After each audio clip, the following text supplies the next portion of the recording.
We will learn the verdict tomorrow morning at 9:30. This is a bench trial, so Judge Stephen Corr is tasked with deciding Justin Moan's fate. He says there's a lot of evidence to review, and he spent the day inside his chambers reviewing that evidence, but he did lift the gag order, giving us the opportunity to speak to both sides for the first time in this case. The defense that was presented was the defense that was chosen by the defendant himself. And that's what we pursued. Attorney Steve Jones says his client's argument is that he shot his father, Michael, inside their Middletown Township home after the 68-year-old resisted his attempted citizen's arrest and threatened to kill him.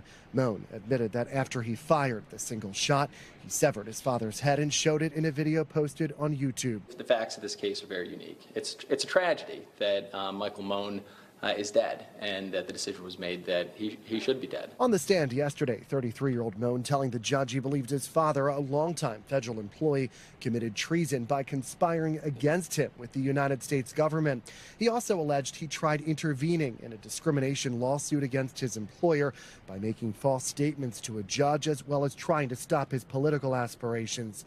He told the judge he ultimately shot his father because, unfortunately, he resisted arrest, adding, "I thought it was necessary because of a threat to my life." The defense of this being just a citizen's arrest is a story concocted by the defendant himself to fit his narrative. All the evidence shows he was always going to shoot that gun in that house. He was always going to kill his father. First Assistant District Attorney Ed Lucas says internet searches Moan performed show he planned his father's brutal killing for months and that he ultimately wanted to cause shock and intimidate federal workers. Authorities located Moan near a National Guard base in central Pennsylvania hours after the killing, where he says he tried climbing a wall so that he could talk to people there about overthrowing the federal government.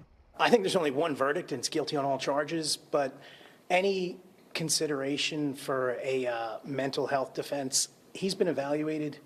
He's been given the chance to plead that like any one of us would be given that chance. Judge Corr ruled Moan competent to stand trial last year. A first-degree murder conviction carries a sentence of life in prison. In Doylestown, I'm Sheehan, NBC 10 News.